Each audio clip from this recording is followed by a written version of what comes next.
नमस्कार, जय हिंद दोस्तों। आप देख रहे हैं मास्टर वीडियो ऑफिशियल और अभी हम पढ़ रहे हैं लुसेंट ऑब्जेक्टिव सामान्य ज्ञान का बुक, जिसमें हमारा चल रहा है साइंस और हमने फिजिक्स कंप्लीट कर लिया हुआ है। अभी हम पढ़ रहे हैं केमिस्ट्री, उसमें पहला एक्सरसाइज हो चुका है। अभी हम पढ़ेंगे दूसरा एक्सरसाइज, परमाणु संरचना। तो चलिए शुरू करते हैं। साथ ही चैनल पर नए हैं, सब्सक्राइब जरूर कर लीजिएगा ताकि यहाँ पे लुसेंट का सारा ऑब्जेक्टिव सब्जेक्टिव सब कुछ मिल पाएगा। पहला प्रश्न है यहाँ पे, परमाणु अभाज्य यह निम्नलिखित में से किसने प्रस्तावित किया था? परमाणु अभाज्य ये कहा था डाल्टन ने कहा था परमाणु अभाज्य, यानी परमाणु को आप टुकड़ा नहीं कर सकते। पदार्थ का परमाणविक सिद्धांत सर्वप्रथम किसने प्रस्तावित किया था? जब भी परमाणविक सिद्धांत का आता है तो डाल्टन परमाणु सिद्धांत या उसी को परमाणविक सिद्धांत कहते हैं, ये दिया था डाल्टन ने। परमाणु संरचना का मॉडल किसने विकसित किया? परमाणु संरचना ये है बोहर और रदरफोर्ड और बोहर याद करते हैं हम लोग। बोहर और रदरफोर्ड या रदरफोर्ड और बोहर जो भी कहो, परमाणु संरचना का मॉडल किसने विकसित किया? बोहर और रदरफोर्ड। परमाणुवीय नाभिक किसने खोजा? परमाणु में नाभिक होता है, इसका खोज किया रदरफोर्ड ने। काफ़ी इंपॉर्टेंट, कई बार ये प्रश्न पूछा गया है। परमाणु के अंदर नाभिक होता है, ये खोज किसने किया था? रदरफोर्ड ने। परमाणु के नाभिक का आकार कितना होता है? परमाणु के नाभिक का आकार 10⁻⁻15 ये है। Option number D. परमाणु के नाभिक में क्या सब होता है? तो न्यूट्रॉन होता है और प्रोटॉन होता है। इलेक्ट्रॉन बाहरी कक्षा में घूमता है, तो इसी का खोज जो नाभिक में होता है, इसका खोज रदरफोर्ड ने किया था। जबकि न्यूट्रॉन और प्रोटॉन का खोज अलग अलग। न्यूट्रॉन का किया था किसने? चैडविक ने। प्रोटॉन का गोल्डस्टीन, और जो इलेक्ट्रॉन है उसका तो थॉमसन किया था। लेकिन नाभिक वाला अगर हो तो उसका रदरफोर्ड ने किया। किन किरणों के प्रकीर्णन से नाभिक के आकार का आकलन किया जाता है? यह है अल्फा कण से। अल्फा कण। स्वर्ण पत्र से किसके प्रकीर्णन का अध्ययन करके रदरफोर्ड ने नाभिक की खोज की थी? स्वर्ण पत्र से किसके प्रकीर्णन से अध्ययन करके रदरफोर्ड ने नाभिक का खोज किया था? तो अल्फा से, अल्फा कण से। इलेक्ट्रॉन के अल्फा कणों का प्रयोग सर्वप्रथम दिखाया था परमाणु में क्या होता है, तो इससे ऊपर पढ़े हुए हैं कि इसने नाभिक की खोज की थी, तो यहाँ पे क्या हो जाएगा? नाभिक। अल्फा कण का प्रयोग करके रदरफोर्ड ने क्या देखा था? नाभिक देखा था। रदरफोर्ड का पतले स्वर्ण पर्ण पर अल्फा कण प्रकीर्णन प्रयोग निम्नलिखित में से किसकी खोज के लिए उत्तरदायी है? तो ये सेम प्रश्न आ रहा है। परमाणु नाभिक का खोज किया गया था, परमाणु नाभिक का। रदरफोर्ड के प्रकीर्णन परीक्षण से किसकी मौजूदगी सिद्ध होती है? तो देखिए, परमाणु का न्यूक्लियस या नाभिक या यही सब हुआ, तो यहाँ पे न्यूक्लियस हो जाएगा। नाभिक को ही इंग्लिश में न्यूक्लियस, तो यहाँ पे न्यूक्लियस लिख दिया गया है। किसी पतली जो स्वर्ण पर्णिका है, जो पन्नी है, से अल्फा कणों का प्रकीर्णन किसकी उत्पत्ति का संकेत करता है? ये करता है कि जो परमाणु है उसका केंद्र जो है वो धनावेशित नाभिक होता है। नाभिक तो होता ही है, पर वो धनावेशित होता है। ऑप्शन नंबर यहाँ पे सी सही हो जाएगा। रदरफोर्ड के अल्फा कण, क्योंकि जो नाभिक में होता है प्रोटॉन और न्यूट्रॉन, तो न्यूट्रॉन तो न्यूट्रल ही होता है, प्रोटॉन होता है वो पॉजिटिव होता है, इलेक्ट्रॉन होता है नेगेटिव, तो नाभिक पॉजिटिव भी होता है, तो यही लिखा गया। रदरफोर्ड के अल्फा कण प्रकीर्णन प्रयोग से निम्नलिखित में से कौन सा निष्कर्ष नहीं निकाला जा सकता है? तो यहाँ पे कौन सा निष्कर्ष नहीं निकाला जा सकता है दिया गया है। पहला है कि परमाणु में अधिकांश स्थान रिक्त होता है, ये सही है, ये पता किया जा सकता है। परमाणु की त्रिज्या नाभिक की त्रिज्या का लगभग 10⁵ गुना होता है। परमाणु का त्रिज्या नाभिक की त्रिज्या से बहुत बड़ा होता है और ये 10⁵ गुना बड़ा होता है, ये भी सही है। इलेक्ट्रॉन स्थिर ऊर्जा के वृत्तीय पथ में गति करता है, इसे कक्षा कहते हैं। इलेक्ट्रॉन स्थिर ऊर्जा ऐसा नहीं होता, ये यहाँ पे गलत दिया गया है। परमाणु का लगभग संपूर्ण द्रव्यमान नाभिक में होता है, यही सही है। परमाणु का जो नाभिक का जो वजन होता है, एटॉमिक मास जो कहते हैं, वो इलेक्ट्रॉन प्रोटॉन को जोड़ के ही करते हैं, तो ये भी सही है। यहाँ पे ओनली जो सी ऑप्शन था वो गलत था। नाभिक के खोज के लिए रदरफोर्ड ने जब धातु के पतले पत्र यानी स्वर्ण पत्र जो था उस पर अल्फा कणों की बौछार की, तो क्या हुआ? जो अधिकांश अल्फा कण था वो धातु की पन्नी को बिना विक्षेपण के ही पार करके चला गया, यही हुआ था। ऑप्शन नंबर सही है। नाभिक के धनावेशित होने की खोज किनके द्वारा किया गया था? रदरफोर्ड के द्वारा। जो नाभिक है वो धनावेशित होता है, ये खोज रदरफोर्ड ने किया। एक परमाणु के 3 आधारभूत अवयव होते हैं, ये कौन कौन सा है? तो ये प्रोटॉन, न्यूट्रॉन और इलेक्ट्रॉन। प्रोटॉन, न्यूट्रॉन और इलेक्ट्रॉन, प्रोटॉन, न्यूट्रॉन और इलेक्ट्रॉन, यही परमाणु के 3 मुख्य अवयव हैं। परमाणु के नाभिक में नाभिक में होगा तो इलेक्ट्रॉन तो बाहरी कक्षा में होता है, ओनली प्रोटॉन और न्यूट्रॉन। प्रोटॉन और न्यूट्रॉन। परमाणु में कौन से मूल कण समान संख्या में स्थित होते हैं? परमाणु में कौन से मूल कण समान संख्या में होते हैं? तो यह इलेक्ट्रॉन और प्रोटॉन। इलेक्ट्रॉन और प्रोटॉन। निम्नलिखित में से कौन सा एक अस्थायी कण है? अस्थायी कण का जिक्र हो तो वो हो जाएगा न्यूट्रॉन। न्यूट्रॉन जो है अस्थायी है। निम्नलिखित में से कौन सा एक आवेश रहित है, जिसमें कोई आवेश नहीं होता? तो वो भी न्यूट्रॉन ही है, न्यूट्रॉन। निम्नलिखित में से कौन सा एक किसी तत्व के परमाणु क्रमांक को सबसे सही निर्धारित करता है? परमाणु क्रमांक को सबसे सही निर्धारित करता है प्रोटॉन की संख्या। एटॉमिक नंबर जो होता है वही प्रोटॉन की संख्या होता है, तो वही एटॉमिक नंबर वही लिखा गया दिखाता है। वर्ष 1897 में इलेक्ट्रॉन का खोज किनके द्वारा किया गया था? तो वो थॉमसन के द्वारा किया गया था, जे थॉमसन। 1897 में, 1897। सबसे पहले इलेक्ट्रॉन के आवेश का सफलतापूर्वक निर्धारण किसने किया था? इलेक्ट्रॉन का खोज अगर हो तो थॉमसन ने किया था, और फिर उसके आवेश का जो उस पर नेगेटिव चार्ज होता है ये किया था मिलीकन ने। मिलीकन। निम्नलिखित में से वह कण कौन सा है जो ऋणात्मक रूप से आवेशित होता है? तो इलेक्ट्रॉन जो है वो ऋणात्मक होता है। इलेक्ट्रॉन जो है वो ऋणात्मक होता है। इलेक्ट्रॉन के तरंग प्रकृति की खोज किसने की थी? इलेक्ट्रॉन के तरंग प्रकृति का खोज डी ब्रोगली ने किया था। एक बार रिपीट कर लेते हैं। इलेक्ट्रॉन का खोज हो तो थॉमसन ने किया था। इलेक्ट्रॉन पे नेगेटिव चार्ज होता है वो किया था मिलीकन ने, मिलीकन। और आगे जो ये उसका जो तरंग का प्रकृति होता है इसका खोज किया था डी ब्रोगली ने, डी ब्रोगली। एक इलेक्ट्रॉन पर कितना आवेश होता है? एक इलेक्ट्रॉन पर 1.6 तो सब में रहता ही है, ये 19 याद रखना है आपको, माइनस 1.6 गुने 10 से पावर -19 है, -19 है। निम्नलिखित में से किस कण में कणीय तरंग की द्विप्रकृति पाई जाती है? निम्नलिखित में से किन कणों में कणीय तरंग की द्विप्रकृति पाई जाती है? ये होता है इलेक्ट्रॉन में। इलेक्ट्रॉन। किसी परमाणु में परिक्रमण कर रहे किसी इलेक्ट्रॉन का कुल ऊर्जा जो होता है वो सदा धनात्मक होगा। किसी परमाणु में परिक्रमण कर रहे किसी इलेक्ट्रॉन की कुल ऊर्जा जो होता है वो धनात्मक होता है। प्रोटॉन का खोज किनके द्वारा किया गया था? प्रोटॉन का खोज गोल्डस्टीन ने किया था, गोल्डस्टीन। प्रोटॉन पर आवेश डैश पर आवेश के बराबर होता है। प्रोटॉन पे जो आवेश होता है वो अल्फा कण पर आवेश के बराबर होता है। प्रोटॉन पर आवेश अल्फा कण पे आवेश के बराबर होता है, और उसी से वो चेक भी किया गया था, रदरफोर्ड ने किया था। ऋण आवेशित परमाणु जो ऋणात्मक है, जो ऋण आयन है, में प्रोटॉन की संख्या क्या है? इसमें प्रोटॉन की संख्या इलेक्ट्रॉन से कम होता है। परमाणु में इलेक्ट्रॉन की संख्या से कम होता है प्रोटॉन की संख्या, थोड़ा ही कम होता है। इलेक्ट्रॉन की खोज किसने की थी? इलेक्ट्रॉन का खोज किया गया था चैडविक, इलेक्ट्रॉन ने, इलेक्ट्रॉन का तो थॉमसन ने किया था। ये न्यूट्रॉन है। न्यूट्रॉन का खोज किसने किया था? चैडविक ने किया था। न्यूट्रॉन का खोज चैडविक। न्यूट्रॉन के गुणधर्मों के संबंध में निम्नलिखित में से कौन सा कथन सही नहीं है? न्यूट्रॉन के बारे में यहाँ पे एक कथन जो है वो गलत दिया गया है। जो नीचे वाला कथन गलत है कि वो चारों ओर चक्कर लगाता है, वो इलेक्ट्रॉन चक्कर लगाता है, ये गलत है। ये तीनों सही है। दिया गया है न्यूट्रॉन का द्रव्यमान प्रोटॉन के द्रव्यमान के लगभग बराबर होता है, सही है। न्यूट्रॉन और प्रोटॉन दोनों बराबर होता है द्रव्यमान में। न्यूट्रॉन का आवेश शून्य होता है, सही है। न्यूट्रॉन परमाणविक नाभिक के अंदर अवस्थित होता है, मतलब वो नाभिक में होता है, ये भी सही है। आगे प्रश्न है, निम्नलिखित में से किस परमाणु के नाभिक में न्यूट्रॉन नहीं होता? न्यूट्रॉन किस में नहीं होता? हाइड्रोजन में नहीं होता।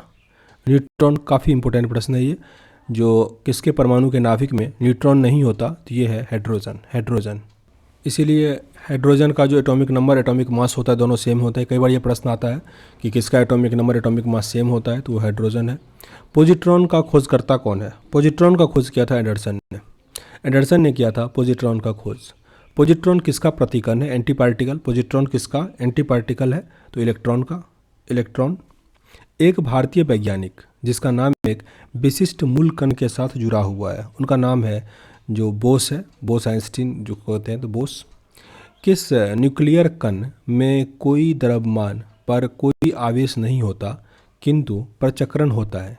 किस न्यूक्लियर कण पर, मतलब ये न्यूक्लियर कण का कोई द्रव्यमान और कोई आवेश नहीं होता किंतु प्रचक्रण जो होता है वो होता है? तो जब भी आवेश का जिक्र है तो वो है न्यूट्रॉन, न्यूट्रॉन। आगे प्रश्न है, वह कण जो न्यूक्लियॉन को बांधे रखने का कार्य करता है, जो न्यूक्लियॉन को बांधे रखने का कार्य करता है वो है मेसॉन, मेसॉन। न्यूट्रॉनों के खोजकर्ता, न्यूट्रॉनों के खोजकर्ता हैं पॉली। न्यूट्रॉन होगा तो वो हो जाएगा चैडविक, ये न्यूट्रॉनो है, इसके कौन है? पॉली। मेसॉन के खोजकर्ता कौन है? मेसॉन, ये है युकावा। मेसॉन के खोजकर्ता युकावा। कौन सा परमाणु का भाग नहीं है? इसमें से कौन सा परमाणु का भाग नहीं है? इलेक्ट्रॉन, प्रोटॉन और न्यूट्रॉन तो है ही, तो यहाँ पे आंसर क्या हो जाएगा? फोटॉन। फोटॉन। किसी तत्व के परमाणु संहति निम्नलिखित में से किसकी संख्या के योग के बराबर होता है? परमाणु संहति ये किसके बराबर होता है? तो ये जो परमाणु भार हुआ यही हुआ परमाणु संहति। तो इसमें प्रोटॉन और न्यूट्रॉन की संख्या को ऐड करते हैं, केवल प्रोटॉन और न्यूट्रॉन की संख्या को ऐड करते हैं। न्यूक्लियस की द्रव्यमान संख्या, जो एटॉमिक, माफ कीजिए, द्रव्यमान है, भार मतलब जो एटॉमिक भार होता है, तो वही प्रोटॉन और न्यूट्रॉन को जोड़ के करते हैं, पर ऑप्शन में से है नहीं। तो इसमें लिखा है कि सदा उसका जो परमाणु क्रमांक होगा, जो एटॉमिक नंबर होता है, उससे अधिक होता है। तो ये सही है, परमाणु क्रमांक से हमेशा परमाणु भार अधिक होगा। किसी परमाणु के परमाणु द्रव्यमान और द्रव्यमान संख्या के अंतर को क्या कहते हैं? अगर परमाणु जो द्रव्यमान संख्या है उसमें से अगर जो एटॉमिक नंबर है, परमाणु संख्या है, वो माइनस करेंगे तो निकल जाएगा जो कितना द्रव्यमान में क्षति हुआ है, और या नहीं तो उससे निकल जाएगा न्यूट्रॉन का संख्या, दोनों में से जो भी हो। तो द्रव्यमान क्षति यहाँ पे निकलता है, ऑप्शन नंबर सी। नहीं तो न्यूट्रॉन का संख्या भी वैसे ही निकालते हैं, भार में से वो संख्या घटाते हैं। निम्नलिखित तत्व का सर्वाधिक मौलिक अभिलक्षण निम्नलिखित में से कौन सा होता है? तो यह है परमाणु क्रमांक। परमाणु क्रमांक। परमाणु भार का अंतर्राष्ट्रीय मानक, परमाणु भार का अंतर्राष्ट्रीय मानक जो है वो कार्बन 12 है, कार्बन 12। किसी तत्व के रासायनिक गुण किस पर निर्भर करते हैं? ये काफ़ी इंपॉर्टेंट है। जो उसका इलेक्ट्रॉन की संख्या होती है उस पर डिपेंड करता है, तो यहाँ पे ऐसा कुछ दिया नहीं गया है, तो यहाँ पे है परमाणु संख्या पर, क्योंकि जो परमाणु संख्या होता है प्रोटॉन की संख्या के लगभग बराबर होता है इलेक्ट्रॉन का संख्या, तो इसलिए परमाणु संख्या पे डिपेंड करता है उसका रासायनिक गुण। नहीं तो ऑप्शन में कई जगह लिखा रहेगा इलेक्ट्रॉन की संख्या, तो वो काफ़ी इंपॉर्टेंट होता है, वही आंसर होता है। एक परमाणु में 2 इलेक्ट्रॉन के चारों क्वांटम संख्याएं आपस में समान नहीं हो सकती। यह नियम किनके द्वारा दिया गया था? ये दिया है पॉली ने। पॉली कि एक परमाणु में 2 इलेक्ट्रॉन के चारों क्वांटम जो है वो आपस में समान नहीं होता, ये कहा पॉली ने। रासायनिक तत्व के अणु के संदर्भ में चुंबकीय क्वांटम संख्या का संबंध है। रासायनिक तत्व के अणु के संदर्भ में चुंबकीय क्वांटम संख्या के संबंध में जो उसको कहा जाता है वो अभिविन्यास कहा जाता है। अभिविन्यास से क्वांटम संख्या जो किसी कक्षा में अंतरिक्ष में अभिविन्यास की दिशा विनिष्ट करता है वो है। तो यही होता है चुंबकीय क्वांटम संख्या। रिपीट करते हैं एक बार, क्वांटम संख्या जो किसी कक्षा में अंतरिक्ष से अभिविन्यास की दिशा निर्दिष्ट करता है वो होता है चुंबकीय क्वांटम संख्या। आणविक कक्षा का अभिविन्यास किससे नियंत्रित होता है? आणविक कक्षा का अभिविन्यास नियंत्रित होता है चुंबकीय क्वांटम संख्या से। चुंबकीय क्वांटम संख्या से। जब 2 इलेक्ट्रॉन एक ही कक्षा में होते हैं तो उनमें क्या पाया जाता है? जब 2 इलेक्ट्रॉन एक ही कक्षा में होता है तो वो विपरीत चक्रण पाया जाएगा, विपरीत चक्रण। इलेक्ट्रॉन तब तक युग्मित नहीं होता जब तक कि उनके लिए प्राप्त रिक्त कक्षक समाप्त ना हो जाए। यह सिद्धांत किसके द्वारा कहा गया था? ये हुंड का नियम कहलाता है, हुंड का नियम। अनिश्चितता का सिद्धांत का प्रतिपादन किसने किया? अनिश्चितता का सिद्धांत का हाइजेनबर्ग। हाइजेनबर्ग। इलेक्ट्रॉन जैसे छोटे कणों की स्थिति तथा वेग का जो युगपात निर्धारण नहीं हो सकता, यह कथन किसके द्वारा कहा गया था? हाइजेनबर्ग के अनिश्चितता का सिद्धांत होता है ये। हाइजेनबर्ग के अनिश्चितता का सिद्धांत है कि इलेक्ट्रॉन जैसे छोटे कणों की स्थिति तथा वेग का युगपत निर्धारण नहीं किया जा सकता है। किसी परमाणु का रासायनिक व्यवहार किस पर निर्भर करता है? जो किसी परमाणु का रासायनिक व्यवहार किस पे डिपेंड करता है? तो वो इलेक्ट्रॉनों की संख्या पर। न्यूक्लियस के जो चारों साइड घूमता है इलेक्ट्रॉन, उस पर इलेक्ट्रॉन की संख्या पर मिल ली। आगे प्रश्न है, जब कोई इलेक्ट्रॉन उच्च कक्षा से निम्न कक्षा में जाता है तो क्या होता है? उच्च कक्षा से निम्न कक्षा में गया, इसका मतलब है कि ऊर्जा का उत्सर्जन हुआ। ऊर्जा का उत्सर्जन हुआ।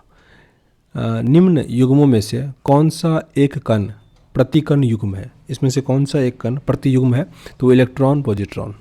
इलेक्ट्रॉन और पॉजिट्रॉन।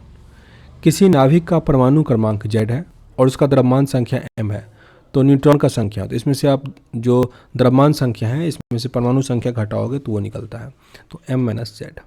परमाणु संख्या Z और द्रव्यमान संख्या a है, तो इलेक्ट्रॉन का संख्या क्या होगा? तो इलेक्ट्रॉन का संख्या परमाणु संख्या के बराबर होता है, यानी Z हो जाएगा यहाँ पे आंसर, क्योंकि परमाणु संख्या प्रोटॉन होता है, इलेक्ट्रॉन की संख्या तो इलेक्ट्रॉन ही है तो बराबर होता है लगभग। एक तत्व के इलेक्ट्रॉन और न्यूट्रॉन की संख्या क्रमशः 18 और 20 है, यानी इलेक्ट्रॉन का संख्या 18 है और न्यूट्रॉन का संख्या 20 है, तो द्रव्यमान संख्या क्या होगा? तो इलेक्ट्रॉन का संख्या बराबर प्रोटॉन का संख्या, दोनों को जोड़ दीजिए यानी 38। Option number C. एक परमाणु संख्या में 9 इलेक्ट्रॉन है, 9 प्रोटॉन है और 10 न्यूट्रॉन है। द्रव्यमान संख्या, द्रव्यमान इलेक्ट्रॉन नहीं ऐड होता, बस प्रोटॉन और न्यूट्रॉन, तो 9 और 10 को जोड़ेंगे तो 19। एक तत्व के परमाणु में 19 प्रोटॉन है और 20 न्यूट्रॉन है। द्रव्यमान संख्या, तो इस दोनों को जोड़ देंगे तो 39। Option number A.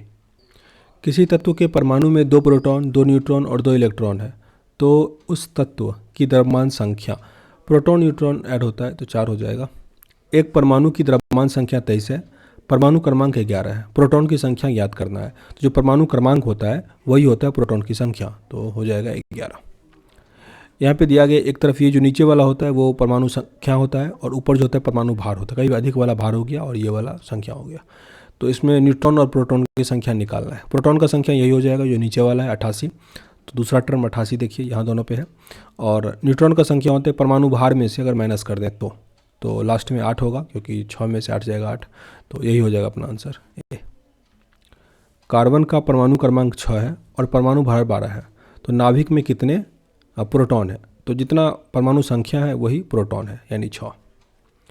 यहाँ पे तत्व ए का परमाणु संख्या 13 दिया गया है। संयोजी इलेक्ट्रॉन का संख्या निकालने के लिए कहा जा रहा है, तो परमाणु संख्या यहाँ पे 13 दिया गया। यहाँ पे आपको इलेक्ट्रॉनिक विन्यास जो होता है उस पर अरेंज करना पड़ेगा, तो ये निकल के आएगा 3, यहाँ पे 3। परमाणु संख्या 17 और द्रव्यमान संख्या 35 है। एक क्लोरीन परमाणु के नाभिक में होते हैं। परमाणु संख्या 17 और द्रव्यमान संख्या 35 है, तो पूछा जा रहा है क्लोरीन परमाणु में नाभिक में कितना होगा, तो ये हो जाएगा 18, माइनस करना है मेरे लिए 18। एकधा आयनित कार्बन परमाणु के नाभिक में क्या होता है? एकधा आयनित जो कार्बन परमाणु होता है उसमें होता है 12 प्रोटॉन, 6 न्यूट्रॉन और 6 इलेक्ट्रॉन। 12 प्रोटॉन, 6 न्यूट्रॉन और 6 इलेक्ट्रॉन। सोडियम के परमाणु संख्या 11 है और द्रव्यमान संख्या 23 है, तो इसमें सबका क्रम निकालना है। तो परमाणु संख्या 11 है, मतलब जो प्रोटॉन और इलेक्ट्रॉन है वो तो 11-11 हो जाएगा, दोनों साइड 11-11, तो यही हो रहा है। ऑप्शन नंबर डी यहाँ पे सही हो जाएगा। और ये जो था वो निकालना था, तो द्रव्यमान संख्या में से ये माइनस कर देते हैं। किसी तत्व का द्रव्यमान संख्या 35 है, उसमें 18 इलेक्ट्रॉन है, तो उसमें प्रोटॉनों की संख्या कितनी होगी? तो आसान है, यहाँ पे जो इलेक्ट्रॉन का संख्या है वो बराबर होता है प्रोटॉन की संख्या से, तो 18 हो जाएगा। यहाँ पे इलेक्ट्रॉन का संख्या पूछा जा रहा है, तो जो प्रोटॉन का होता है वही इलेक्ट्रॉन का होता है, तो यहाँ पे 19 हो जाएगा। प्रोटॉन का संख्या नीचे वाला वही होता है, तो 92 हो जाएगा। आगे न्यूट्रॉन का संख्या पूछा जा रहा है। न्यूट्रॉन के लिए आपको माइनस करना होगा, इसमें से 92 से माइनस करेंगे तो लास्ट में 6 आएगा, यही हो जाएगा। सोडियम परमाणु में कोण इलेक्ट्रॉन की संख्या कितनी होती है? सोडियम परमाणु में तो 10 होता है, 10। एक परमाणु का इलेक्ट्रॉनिक विन्यास इतना दिया गया है, संयोजी इलेक्ट्रॉन की संख्या कितनी होगी इसमें? तो जो लास्ट वाला होता है वही होता है, तो ऑप्शन नंबर यहाँ पे डी हो जाएगा 2। यहाँ पे 20 न्यूट्रॉन और 18 इलेक्ट्रॉन वाले कण को कैसे अरेंज करेंगे? तो इलेक्ट्रॉन जितना होता है वही प्रोटॉन भी होता है, तो 18 नीचे होगा और ऊपर जो है वो इस दोनों को जोड़ दीजिए, 38 हो जाएगा, तो 18 और 38। तत्वों की प्रकृति को ज्ञात किया जा सकता है। तत्वों की जो प्रकृति होती है उसको आप ज्ञात कर सकते हैं इलेक्ट्रॉनिक विन्यास से। इलेक्ट्रॉनिक विन्यास से परमाणु क्रमांक 20 वाले का इलेक्ट्रॉनिक विन्यास क्या होगा? यहाँ पे दिया गया है, इसमें मतलब बनाना है, तो ये 2882 ये हो जाएगा। एक तो जोड़ के होना चाहिए वो, और एक फार्मूला होता है उस पर काम करना चाहिए। इसमें से कौन सा जो है वो इलेक्ट्रॉनिक का सही, इलेक्ट्रॉन माफ कीजिएगा क्लोरीन है, क्लोरीन का सही विन्यास होना चाहिए। क्लोरीन 17 होता है, तो ये है यहाँ पे 17, 2 के बाद 8 ही होगा, उसके बाद कुछ होगा। निम्नलिखित में से कौन इलेक्ट्रॉनिक विन्यास संभव नहीं है? इसमें से यानी कौन सा जो है वो गलत है? तो ये वाला यहाँ पे गलत है, सही 2s 1s2 1s2 2s2 फिर 2p5 6 तक ही जाता है। 1s2 2s2 2p6 3s1 ये सही है, ये गलत है यहाँ पे ऑनली, क्योंकि ये 10 तक नहीं जाता 2d। आगे है 1s2, ये जो है ये इलेक्ट्रॉनिक विन्यास किसका है? 1s2 2s2 2p6 ये किसका? तो यहाँ पे 6 2 8 और 2 10 है, तो ये Ne और Na प्लस का, Ne और Na। निम्नलिखित में से कौन से इलेक्ट्रॉनिक स्वरूप धातु तत्व के लिए नहीं है? धातु के लिए इसमें से ये नहीं है 2882, जबकि ये सब जो है वो धातु के लिए है। निम्नलिखित में से कौन सा इलेक्ट्रॉन संगरूप धातु तत्व के लिए है? तो इसमें इलेक्ट्रॉनिक विन्यास सब आता रहेगा तभी होता है। 28182 ये है। आगे यहाँ पे इलेक्ट्रॉनिक संरचना है तो ये हो जाएगा 283 13 यहाँ पे। निम्नलिखित में से कौन सी इलेक्ट्रॉनिक संरचना सोडियम आयन की है? सोडियम आयन का इसमें से कौन सा है? तो 2 और 8। यदि कक्षा की संख्या को n में व्यक्त किया जाता है तो किसी कक्षा का अधिकतम इलेक्ट्रॉन की संख्या क्या होगी? कक्षा को अगर n में व्यक्त किया जाता है तो अधिकतम कितना हो जा सकता है? 2n²। ये फार्मूला कई बार आता है। यदि कक्षा की संख्या को n में व्यक्त किया जाए तो उस कक्षा का अधिकतम इलेक्ट्रॉन की संख्या 2n²। एक परमाणु के बाह्यतम कक्षा में कितने इलेक्ट्रॉन रह सकते हैं? तो ये है 8। बाह्यतम कक्षा में 8 इलेक्ट्रॉन रह सकता है। यदि परमाणु की तीसरी कक्षा सबसे बाहरी कक्षा हो तो उसमें इलेक्ट्रॉन की अधिकतम संख्या, तीसरा कक्षा जो होता है वो 18 तक जा सकता है, 18। किसी तत्व के परमाणु की दूसरी कक्षा में इलेक्ट्रॉन की अधिकतम संख्या कितना हो सकता है? 8 हो सकता है, 8। निम्नलिखित में से कौन सी संख्या इलेक्ट्रॉन की अधिकतम संख्या है जो m सेल में मौजूद होता है? m सेल में मौजूद अधिकतम हो जाएगा 18। n कोष जो n सेल होता है उसमें मैक्सिमम कितना होता है? 32। परमाणु विद्युतता डैश होता है। परमाणु जो विद्युतता होता है वो उदासीन होता है, न्यूट्रल होता है। फोटोन में ऊर्जा E, संवेग P है और वेग c है, तो उसके इस बारे में सही संबंध क्या बताता है? जो P होता है यानी जो संवेग होता है वो बराबर होता है ऊर्जा बट्टे वेग के। अस्थाई नाभिक हल्का जो 10 मतलब जो 10 से छोटा हुआ के साथ में न्यूट्रॉन और प्रोटॉन की लगभग संख्या समान होती है। किसी तत्व की रासायनिक प्रकृति किस पर निर्भर करती है? रासायनिक प्रकृति जो है वो संयोजी इलेक्ट्रॉन पर। परमाणु की प्रभावी त्रिज्या कितनी होती है? परमाणु की त्रिज्या 10 पे पावर -10 है। किसी तत्व के परमाणु भार से संबंधित कौन सा कथन यहाँ पे सबसे सही है? परमाणु भार के बारे में कौन सा कथन सही है? तो द्रव्यमान संख्या के विपरीत एक तत्व का परमाणु भार जो होता है वो अलग अलग होता है, तो ये सही है, ऑप्शन नंबर बी। ये लेसन कंप्लीट हो गया। आगे जो अपना एक्सरसाइज है वो है रेडियो सक्रियता। इसको अगले वीडियो में कंप्लीट करेंगे। मिलते हैं नेक्स्ट वीडियो में, तब तक के लिए जय हिंद।